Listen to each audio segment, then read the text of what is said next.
Sai Satcharitra, chapter 6, Rama-Navami festival and Masjid repairs. Where real our Sadguru is the helmsman, he is sure to carry us safely and easily beyond the worldly ocean. The word Sadguru brings to mind Sai Baba. He appears to me as if standing before me and applying Udi to my forehead and placing his hand of blessing on my head. Then joy fills my heart and love overflows through my eyes. Wonderful is the power of the touch of Guru's hand.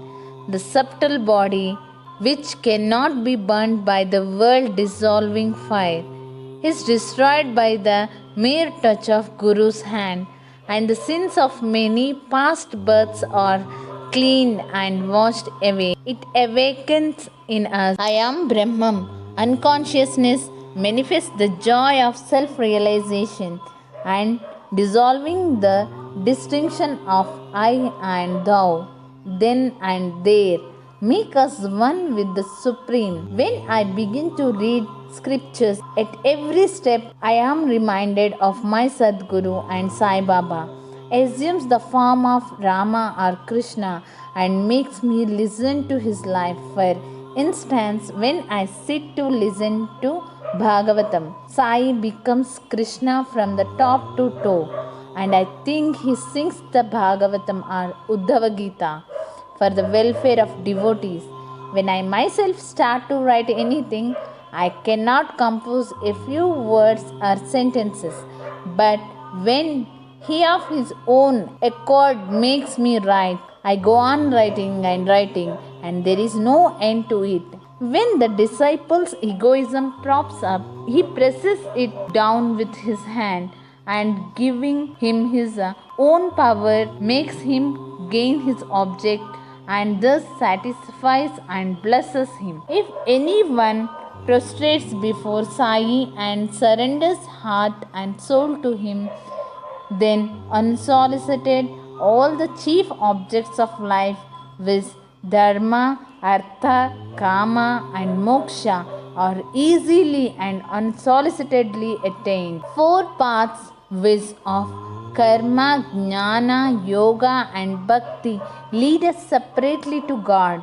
Of these, the path of Bhakti is thorny and full of pits and ditches, and thus difficult of traverse. But if you, relying on your Sadguru, avoid the pits and thorns and walk straight, it will take you to the destination. So says definitely Sai Baba. There will never be any dearth or scarcity regarding food and clothes in any devotee's homes. It is my special characteristic that I always look to and provide for the welfare of those devotees who worship me wholeheartedly, with their minds ever fixed on me. Lord Krishna has also said the same in the Gita. Therefore, strive not much for food and clothes. If you want anything, beg of the Lord. Leave worldly honors.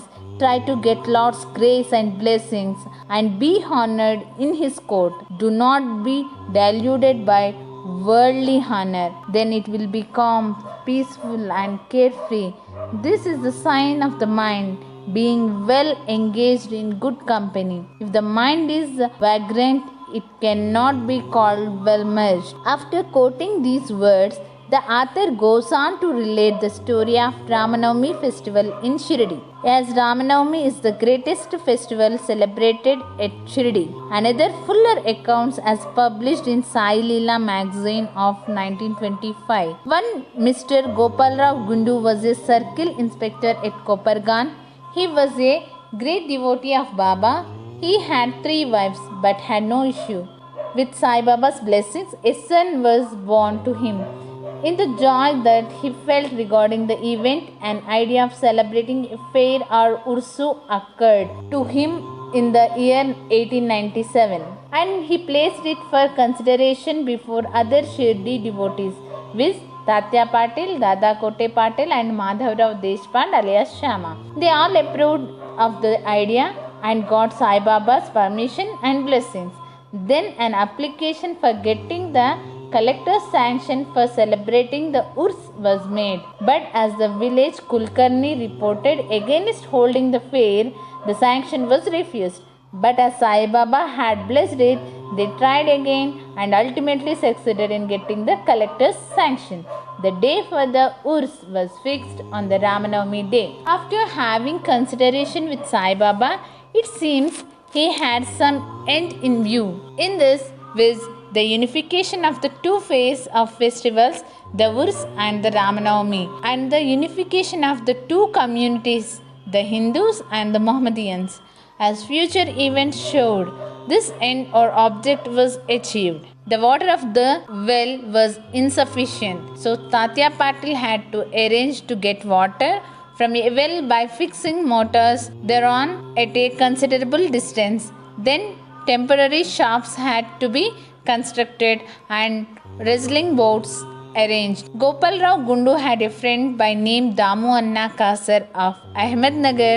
He also was similarly unhappy in the matter of the progeny. Though he married two wives, he too was blessed by Sai Baba with sons, and Mr. Gundu prevailed upon his friend to prepare and supply one simple flag for the procession of the fair. He also succeeded in inducing Mr. Nana Sahib Nimonkar to supply another embroidered flag. Both these flags were taken in procession through the village and finally fixed at the two ends of corners of the Masjid, which is called by Sai Baba as Dwaraka Mai. This is being done even now. There was another procession which was started in this fair. This idea of sandal procession originated with one Mr. Amir Shakkar Korla. This procession is held in honor of great Muslim saints. Sandal, that is chandan, paste and scrapings are put in the thali, and these are carried with the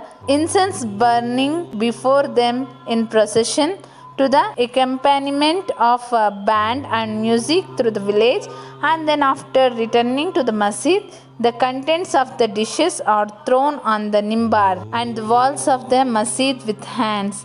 This work was managed by Mr. Amir Shakkar for the first 3 years and then afterwards by his wife. So on one day, the two processions, the flags by the Hindus and that of sandal by the Muslims, went on side by side and are still going on without any hitch. This day was very dear and sacred to the devotees of Sai Baba. Most of them turned out on the occasion and took a leading part in the management of the fair. Tatya Kotte Patil looked to all outward affairs while the internal management was entirely left to one Radhakrishna Mai, a female devotee of Baba. Her residence was full of guests on the occasion and she had to look to their needs and also to arrange for all the paraphernalia of the fair. Another work which she willingly did was to wash out and clean and whitewash the entire masjid, its walls and floor, which were blackened and were full of soot on account of the ever burning dhuni of Sai Baba. Things were going on in this way, and the fair was gradually increasing in importance till 1912 AD, when a change took place. That year, one devotee, Mr. Krishna Rao Jageshwar Bhishma, came for the fair with the Dada Saheb Kapade of Amroti and was staying on the previous day in the Dikshit Wada. While he was lying on the veranda and while Mr. Lakshman Rao alias Kaka Mahajani was going down with the puja materials to the masjid, a new thought arose in his mind and he accosted the latter thus: there is some providential arrangement in the fact that the Urus or fair is celebrated in Shirdi on the Rama-Navami day. This day is very dear to all the Hindus. Then why not begin the Rama-Navami festival, the celebration of the birth of Sri Rama, here on this day? Kaka Mahajani liked the idea and it was arranged to get Baba's permission in this matter.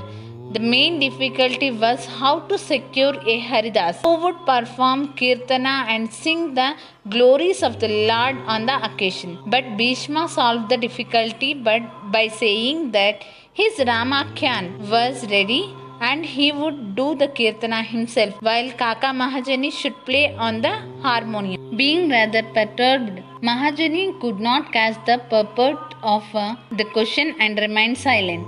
Then Baba asked Bhishma what he had to say. He explained the idea of celebrating Rama-Navami festival and asked for Baba's permission, and Baba gladly gave it. All rejoiced and made preparations for the Jayanti festival. Next day, the Masjid was decorated with buntings, etc. A cradle was supplied by Radha Krishna Mai and placed it in front of Baba's seat, and the proceedings started. Bhishma stood up for Kirtana and Mahajani played on the harmonium. Sai Baba sent a man to call Mahajani. Baba took a garland from the nimbar and placed it around his neck and sent another garland for Bhishma. Then commenced the Kirtana. When it came to a close, pound sounds of victory of Rama went up and Gulal was thrown up all round, amidst band and music. Everybody was overjoyed. When suddenly roaring was heard, the red powder thrown all around went off, somehow entered Baba's eyes. Baba got wild and began to scold and abuse loudly. People got frightened by the scenes and took to their heels. Those intimate devotees who knew Baba well took these scoldings and outpourings of Baba as blessings in disguise. They thought that when Rama was born, it was proper for Baba to get wild and enraged, kill Ravana and his demons in the form of egoism and wicked thoughts, etc. Besides, they knew that whenever a new thing was undertaken at Shirdi, it was usual with Baba to get wild and angry, and so they kept quiet. Radha Krishna Mai was rather afraid and thought that Baba might break cradle her, and she asked Mahajani to get the cradle back. When he went to loosen and unfasten the cradle, Baba went to him and asked him not to remove it. Then after some time, Baba became calm, and the day's program, including Mahapuja and Arati, was finished. Later on, Mr. Mahajani asked Baba for permission to remove the cradle. Baba refused to same, saying that the festival was not yet finished. The next day, another Kirtana and Gopal Kala ceremony. An earthen pot containing parched rice mixed with curd is hung only to be broken after the Kirtana and the contents distributed to all, as was done by Lord Krishna amongst his cowherd, were performed, and then Baba allowed the cradle to be removed. While the Rama-Navami festival was thus going on, the procession of the two flags by day and that of the sandal by night went off with the usual pomp and show. From this time onwards, the Urs of Baba was transformed into the Rama-Navami festival. Since 1912, this festival began to grow gradually year by year. From the 8th to 12th of Chaitra, Shirdi looked like a beehive of men. Shops began to increase. Celebrated the wrestlers took part in wrestling bout. Feeding of the poor was done on a grander scale. Hard work and sincere efforts of Radha Krishna Mai turned Shirdi into a sansthan. Paraphernalia increased. A beautiful horse, a palanquin, chariot, and many silver things, pots, buckets, pictures, mirrors, etc. were presented. Elephants were also sent to the procession. Though all this paraphernalia increased enormously, Sai Baba ignored all these things and maintained his simplicity as before. It is to be noted that both the Hindus and Mohammedans have been working in unison in both the processions, and during the entire festival there has been no hitch or quarrel between them at all so far. First, about 5,000 to 7,000 people used to collect, but that figure went up to 75,000 in some years. Still, there was no outbreak of any epidemic or any riots worth the name during so many past years. Another important idea occurred to Gopal Gund. Just as he started the Urs or fair, he thought that he should put the Masjid in order. So, in order to carry out the repairs, he collected stones and got them dressed.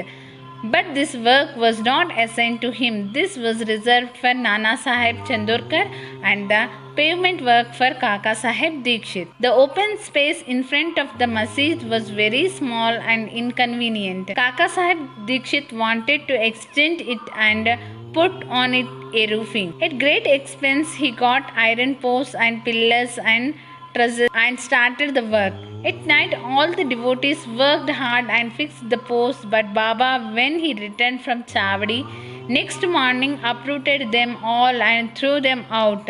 Once it so happened that Baba got very excited, caught a pole with one hand and began to shake and uproot it, and with the other hand caught the neck of Tatya Patil. Bhagoji Shinde, the leper devotee of Baba, made a little boldly advance, but he was pushed out by Baba.